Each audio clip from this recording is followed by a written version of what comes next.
I personally invest in good growth stock mutual funds. I spread it across 4 types: growth and income, growth, aggressive growth, and international. And I buy mutual funds that have at least a 10-year track record. Let's talk about those for a second, because there's all kinds of names for mutual funds, and the name of the mutual fund tells you what is in the fund. Okay? A growth and income fund is also called a large cap fund, or sometimes also called a blue chip fund. Now, the blue chip is the most expensive chip on the poker table, so that means these are big companies in this. Large cap is short for large capitalization. Large capitalization means these are large companies. And so your growth and income funds are large companies.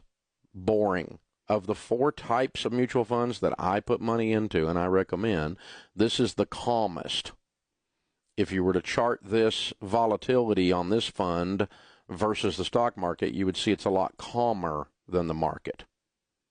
And so it's your friend when things are going down, in other words. It's your stable. It's the big old dinosaur companies. They're boring. When things are going up, by the way, it's also boring. It's not exciting when things are going up. It's a downer. You look at that thing going, why is it not doing well when the rest of the market's going up? Because it goes slower than the market up and slower than the market down, because this is stable land. Stable land. A growth fund is right in the middle. The S&P 500 index fund would be considered a growth fund. A growth fund is companies that are growing. They're kind of medium-sized companies, so you might hear it called mid-cap fund. And so, these are just standard growth stock mutual funds. There's a whole lot of these out there. Ton of funds that fall in this area. So the idea is pretty simple.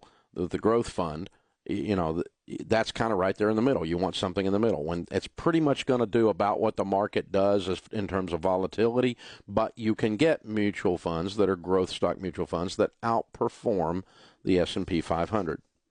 You can even get growth and income funds, even though they're not as volatile, that outperform the S&P 500.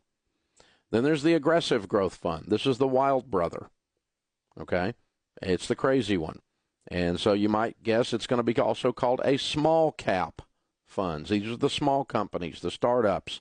A lot of tech companies would fall into there. Very crazy. All the fun, weird stuff is in there. And that means some of it fails and goes to zero. And so it's a crazier mix. It's going to be much more volatile than the stock market is. So it's going to go up faster than the market goes up, but it's going to go